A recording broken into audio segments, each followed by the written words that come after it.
My husband hates his boss. I mean loathes him, and has since he was transferred to his division almost a year ago. He would come home almost every single night complaining about him. He works in a very specific creative job, and there are very limited jobs in this area for his field of work. He is paid very well for his job, and if he wanted to stay in the same field he most likely would have to move halfway across the country. Which all of our family and friends are right, so neither of us want to do that. It had gotten so bad that he was looking at quitting and just taking a cut in pay. I told him I was fine with it, but he spent his entire life studying for this job. So his company has an annual holiday party, and last year we were gone, so we did not attend. This year, however, they had it this past weekend, and lo and behold, we were available to go. This is a very large corporation, so there are literally hundreds of people at this party. When we go and we start to talk to people, and I go sit down at our table while he goes to meet with some of the people who work in his division who were standing at the bar. While I'm sitting there, I feel a tap on my shoulder, and there stand Paul. I have not seen Paul in years, and I immediately got up and we hugged each other. Paul and I used to date in college, and we parted amicably because we both were going to separate places in life. But we did date for over a year, and as I said, I hadn't seen him in a very long time. So I was thrilled to see him again and catch up on our lives. I have no feelings for him other than that of an old friend, and I just was happy to catch up. We talked for a good long time until he asked me why I was there, and I said I was there with my husband. Yes, you can see where this is going. Paul, my ex, is the boss that my husband hates. He asked who my husband was, and I said his name, and Paul kind of looked stunned and asked if it was the same person he knew, and I said I didn't know.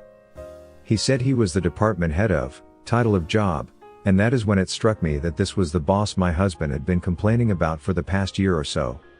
He just said that he knew my husband and didn't say anything else. We continued to talk for a while, and he said he would love to speak more with me, but he had to go back to his table as he was one of the speakers for the night. We both hugged each other and he left. My husband walked up just as we're pulling apart from our very platonic hug. As Paul walked away, my husband asked me what that was all about. I could tell he was very upset, and he asked if Paul was trying to hit on me. He of course has no idea we knew each other. He was starting to rant and rave about going to HR to file a complaint on him. I mean, he was fuming mad. I was kind of stuck because if I didn't step up and say something, I think he would have gone over to the HR table and filed a complaint right there and then. I just told him that we were old friends from college and that we hadn't seen each other since graduation.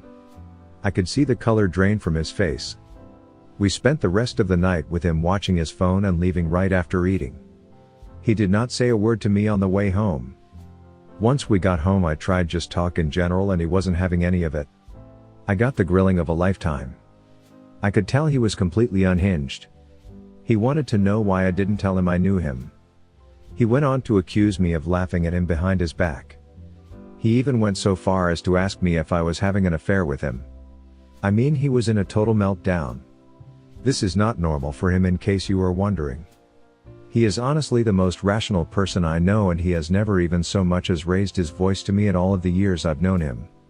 He did eventually apologize to me and then went on to continue to talk about how his life was hell because of his boss. Now here is the issue. I was absolutely petrified to tell him the real truth about Paul. He was completely irrational, and I was honestly afraid he would have spiraled out of control if I told him that Paul was more than just an old friend but was actually an ex. I was not afraid for myself, by the way. I never feared that at all. But I honestly don't know mentally if he could have handled it at that moment. I think he might have done something irrational to himself or our relationship. I never hid this relationship from him. Neither of us have ever asked about previous relationships. I only know about one of his previous girlfriends because her sister said hi to him when we were at McDonald's. He knows nothing about any of my previous exes. We've both agreed that the past didn't matter. Well, I have a feeling it's going to matter. I am horribly afraid that Paul will say something to him now, not in a mean way but just in a passing way, that we used to be a couple. I have no idea how my husband will handle this. He is the love of my life, and I do not want to hurt him. I don't want to hide this from him nor lie by omission. But I am very much afraid what this will do to him mentally. I am open to any suggestions here. Also, please don't think poorly of my husband. He is a great guy and has been more than anything I could have ever dreamed of as a partner. But whatever Paul has done over the years has just made him insane. I am sorry for those of you who have been writing asking for an update. As you will soon read, I have not been back on since the next day. After posting what I posted and reading a lot of the replies, I knew that I had no choice but to tell him, and to tell him the very next day. There is a lot of preamble that needs to be said here, and I will get to it below, but let me just get to how this went down for those of you who are only interested in hearing what happened. He came home, I had supper prepared. He was in a fairly good mood, which at first I thought would make this a little easier, but in retrospect it did not. In fact, it made it worse because I hated seeing the happy look dissolve. After dinner I took him to the living room and sat him on the couch. I had a pretty lengthy speech prepared. It was a combination of facts and, well, honestly, a list of all of the great things about him that I loved, knowing that I was going to have to be there to support him. He pretty much cut off my flowery speech and just said to say what I was going to say, because whatever it was I was trying to say obviously was important. So I just said it. I just said, look, I didn't tell you that night because I was very much afraid of how you were going to take this, but Paul and I dated for almost over a year in college. I had no idea he was the Paul you were complaining about. I didn't even know he lived around here. I have not had contact with him prior to the Christmas party for almost 10 years, and even that night I had no idea who he was in relation to you until just literally moments before you came over. He just sat there for what seemed like forever, and then all he said was, "I understand." That was it. It was monotone and passionless. I asked him if he believed me about the time frame and that I did not know who he was that night. He said yes, that was it. So I now go into my speech about how embarrassed I am about all of this. That under no circumstance on the planet would I ever do anything to jeopardize our marriage. That he was my number one focus, and then I started talking about how much I loved him and would do whatever he wanted to do, even if it meant moving or doing something different. While I was talking, he stood up and said that he would like to be alone for a while and that he needed to leave to do this. Like an idiot, I start crying. I tell him that if he needed to be alone, that is fine, but I would be happy to leave, and he said no, he wanted to go out to clear his head. He left in his car. I waited for a little bit, not nearly as long as I should have, I'm sure, but I then started texting him, telling him how much he meant to me. Telling him that I would answer any question, and well, you can imagine all of the things I texted. He never replied. He left the house somewhere between 7:30 and 8. At 10:30 I received a phone call from a number that I do not know, but I did not want to be tied up hoping that he might call me. At a little after 11 I saw car lights pull in the driveway, so I was thinking he was back, but then the doorbell rang. There is no worse feeling on the planet Earth than having two state troopers with their hats in hand at your door. As soon as I opened the door I started screaming and crying.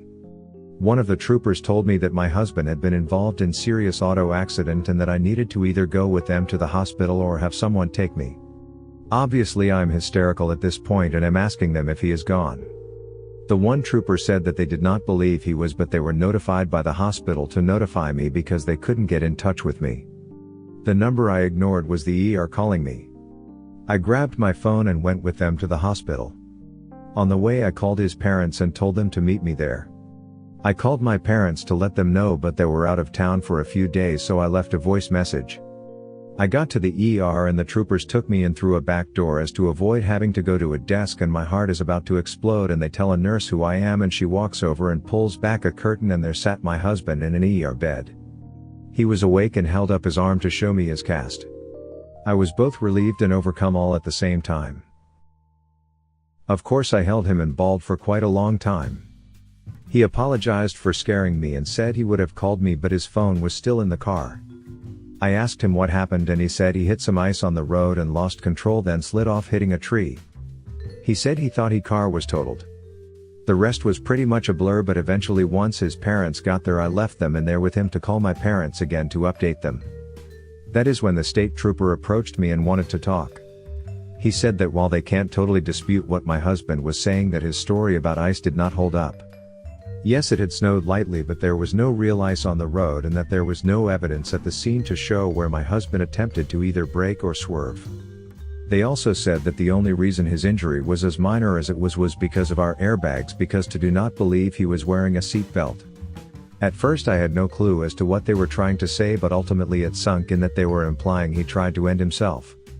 No matter how bad this made me feel, and believe me I felt like crap, my top priority at this point was him. So I went back into the room with him, and mind you, he is acting like everything is fine, like our conversation from earlier didn't even happen. In fact, he was definitely overcompensating, trying to act happy and nonchalant. Stuck with him in the room for a while and then eventually went out and spoke to his mom. She, by the way, was fully aware of everything. I had confided in her after I got off of work because she and I have a great relationship and I wanted her advice on how to handle this. She was a wealth of information and was very supportive that afternoon. I told her what the troopers told me. She said we should ask the doctor if there was any way to tell if this might be intentional. We spoke with the doctor, then he spoke with the troopers.